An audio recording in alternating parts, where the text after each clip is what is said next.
नमस्कार दोस्तों, आप सभी का स्वागत है हिंदी मंथन में। आज हम बात करने वाले हैं स्वर नाम पर। कल हमने संज्ञा के बारे में पढ़ लिया था, तो चलिए दोस्तों हम पढ़ते हैं स्वर नाम के बारे में। स्वर नाम का शाब्दिक अर्थ, स्वर नाम की परिभाषा, स्वर नाम का प्रकार। ठीक है दोस्तों, तो देखिए स्वर नाम का शाब्दिक अर्थ पढ़ते हैं हम। स्वर नाम का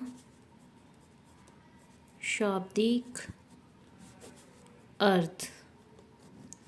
स्वनाम का शाब्दिक अर्थ क्या होता है? सबका नाम। ठीक है, उसके बाद हम स्वनाम की परिभाषा देखते हैं।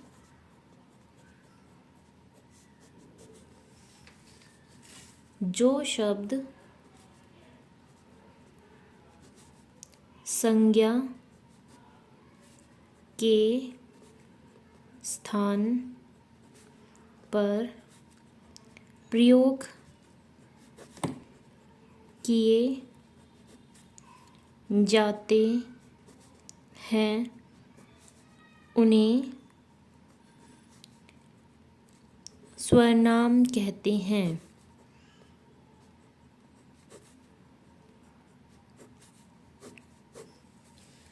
जो शब्द संज्ञा के स्थान पर प्रयोग किए जाते हैं उन्हें स्वरनाम कहते हैं।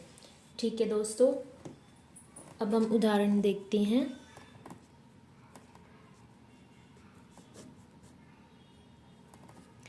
राम एक अच्छा लड़का है। वह 10वीं कक्षा में पढ़ता है। तो दोस्तों यहाँ पर स्वरनाम क्या है? वह। कैसे पता चला? यहाँ पे अभी बताया, जो शब्द संज्ञा के स्थान पर प्रयोग किए जाते हैं। जैसे कि यहाँ राम के स्थान पर यहाँ क्या प्रयोग किया गया है? वह। ठीक है, तो ये क्या है? स्वरनाम। दूसरा उदाहरण देखिए। वह वहाँ पढ़ाती है। तो यहाँ पे स्वरनाम क्या है? वह। तो दोस्तों अभी हम स्वरनाम के भेद पढ़ने से पहले हम ये जानेंगे कि स्वरनाम की संख्या कितनी होती है और वो कौन कौन सी होती है। तो स्वरनाम की संख्या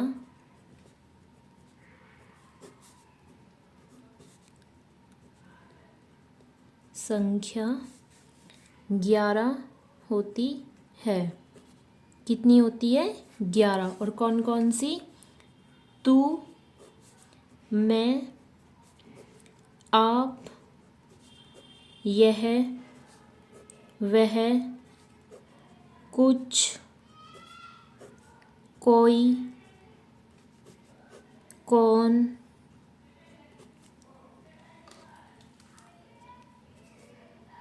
क्या, जो, सो। तो कितनी संख्या होती है स्वरनाम की? 11। और कौन कौन सी? तू, मैं, आप, यह, वह, कुछ, कोई, कौन, क्या, जो, सो।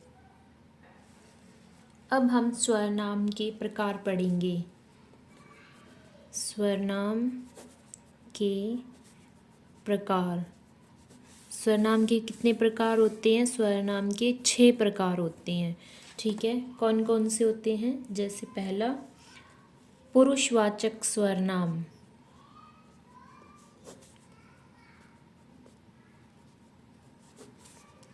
दूसरा, निश्चयवाचक स्वरनाम।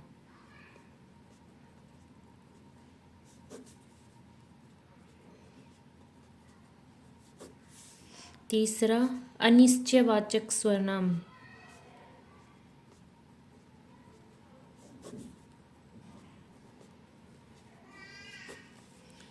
चौथा है संबंधवाचक स्वरनाम।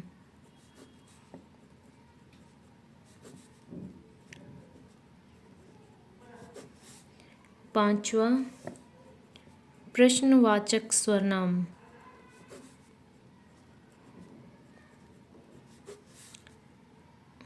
छठा, निजवाचक सर्वनाम।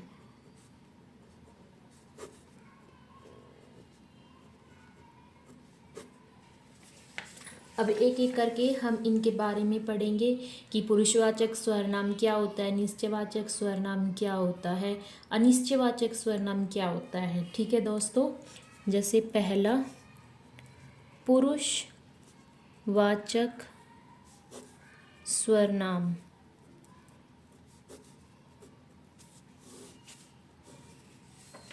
ठीक है दोस्तों, वे सर्वनाम शब्द जब बोलने वाला व्यक्ति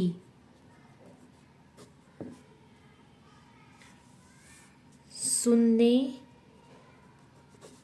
वाला व्यक्ति अन्य व्यक्ति के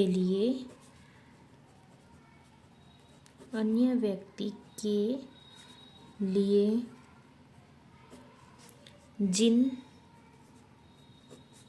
सर्वनाम शब्दों का प्रयोग करते हैं उन्हें क्या कहते हैं हम? पुरुषवाचक सर्वनाम।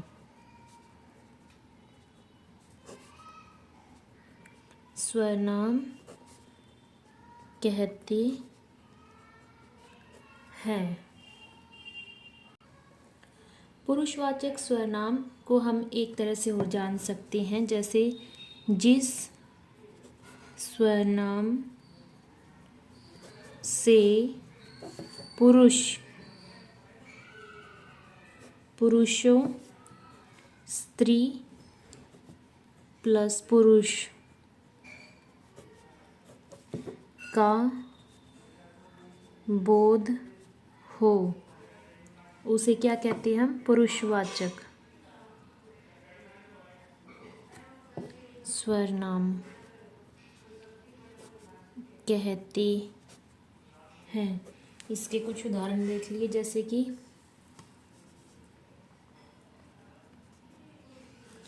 यह खा रही है, वह दौड़ कर आ गया। ठीक है, यहाँ पे हमें क्या पता चल रहा है? यह, वह, ये क्या है? हमारे पुरुषवाचक सर्वनाम। देखिए दोस्तों, पुरुषवाचक सर्वनाम भी 3 प्रकार का होता है। पुरुषवाचक सर्वनाम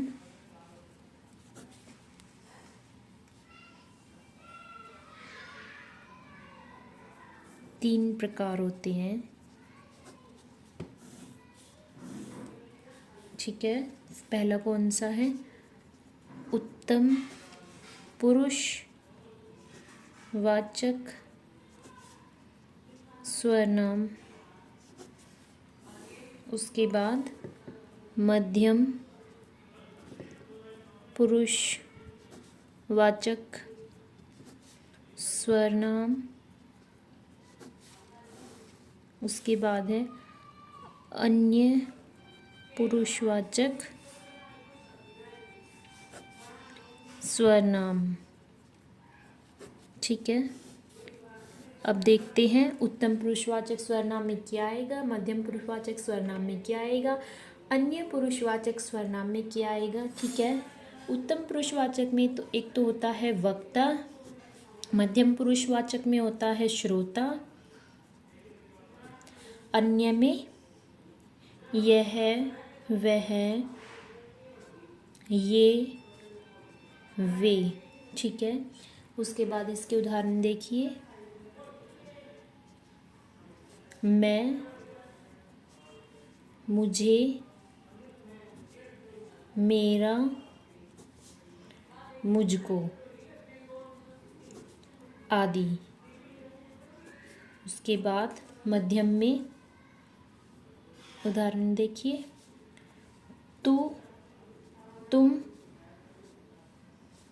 तुम्हें, तुमको, तुम्हारे आदि। इसमें उसका, इसको आदि।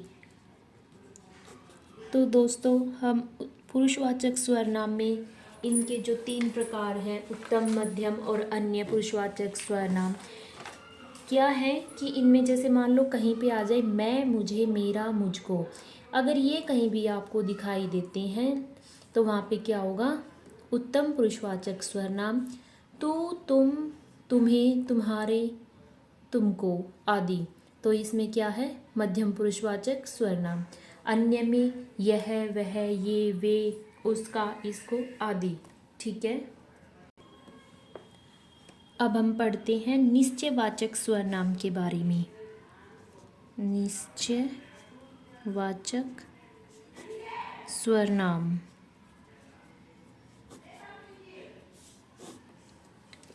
जैसे वे स्वरनाम शब्द जो निश्चित वस्तु का बोध कराते हैं उसे निश्चयवाचक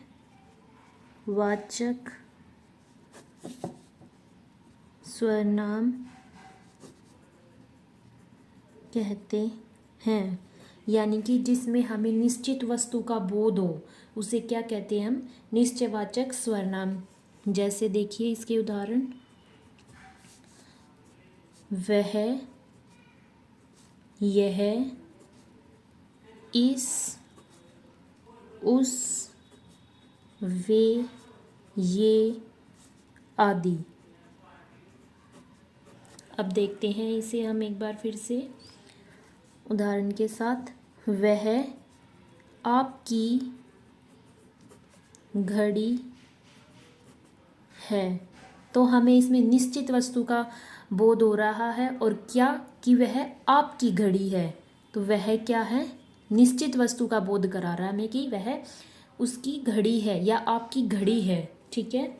अब एक और देख लेते हैं, यह मेरा घर है। ठीक है। इसमें भी क्या है, निश्चयवाचक स्वरनाम।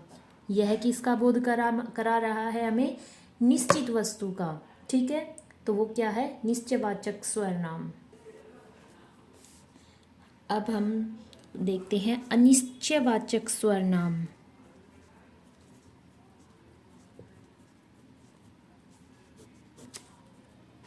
स्वरनाम,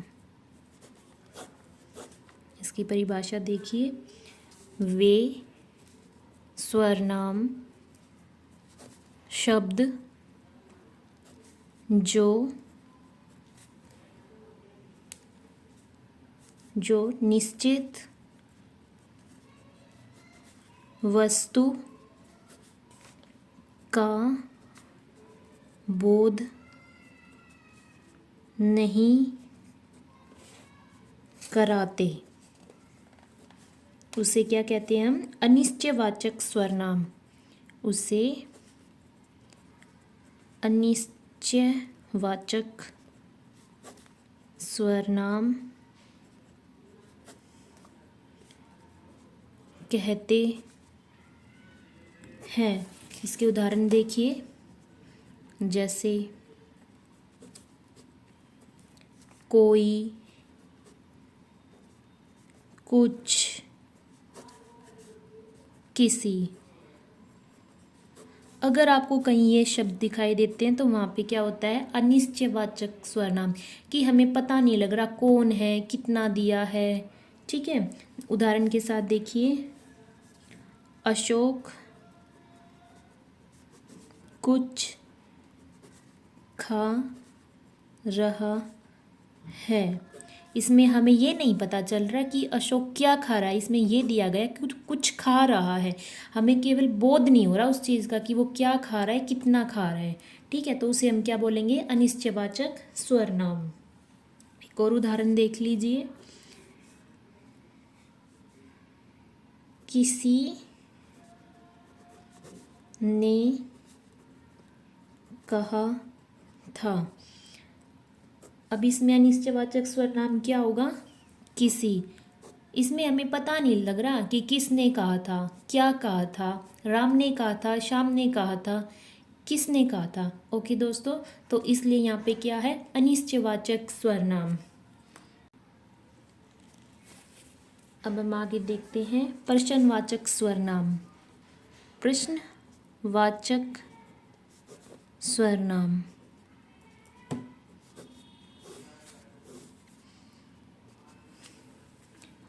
वे स्वरनाम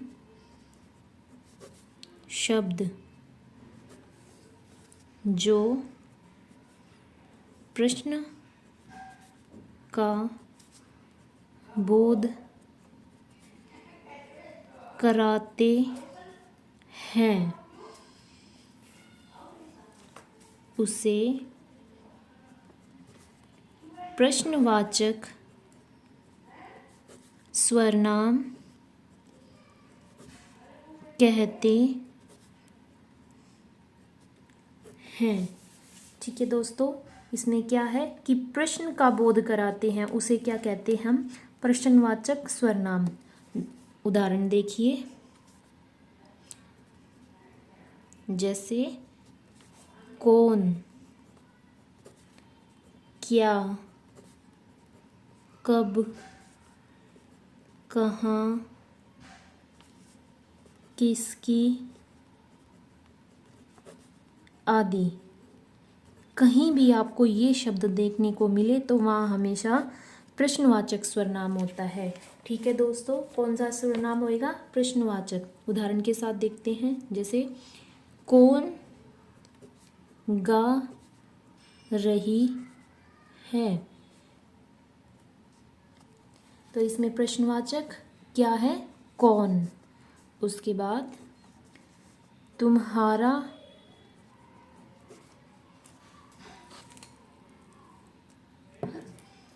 क्या नाम है, इसमें क्या है, प्रश्नवाचक स्वरनाम क्या, क्योंकि यहाँ पे प्रश्न किया जा रहा है हमसे कि तुम्हारा क्या नाम है। कौन गा रही है, तो ये क्या है, प्रश्नवाचक स्वरनाम। ठीक है, एक और देख लीजिए, तुम स्कूल कब जाओगे, तो यहाँ पे क्या है, प्रश्नवाचक स्वरनाम कब। इस तरह दोस्तों यहाँ पे हमारा प्रश्नवाचक स्वरनाम भी पूरा हो जाता है। अब हम आगे देखते हैं। अब हम यहाँ पढ़ेंगे संबंधवाचक स्वरनाम। संबंधवाचक स्वरनाम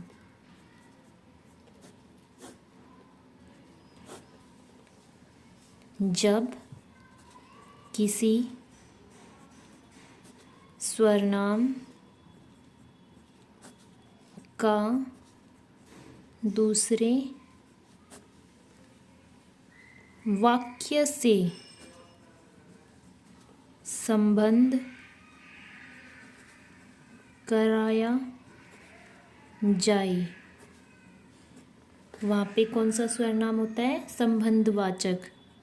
वहाँ संबंधवाचक स्वरनाम होता है, जैसे जो, सो। ठीक है, उदाहरण देखिए, जो आएगा सो पाएगा। ठीक है, तो यहाँ पे जो और सो ये क्या है, संबंधवाचक स्वरनाम, ये हमें संबंध का बोध करा रही हैं। दूसरा उदाहरण देखिए, जैसा देश वैसा बेस। ठीक है, तीसरा देखिए, जिसकी लाठी उसकी भैंस। ठीक है, जैसे जैसा वैसा, जिसकी लाठी उसकी भैंस, ये क्या है, संबंधवाचक स्वरनाम। ठीक है, अब हम देखते हैं आगे निजवाचक स्वरनाम।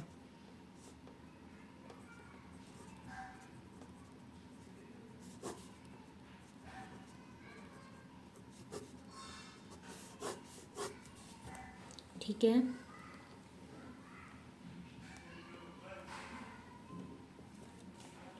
जिस स्वरनाम से अपने या निजत्व मिल जाए आपको, या फिर स्वयं का बोध हो, वहाँ पे कौन सा स्वरनाम होता है, निजवाचक स्वरनाम। निजवाचक स्वरनाम कहलाता है। देखिए, जैसे कि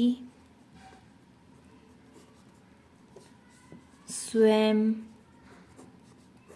आप, अपने आप,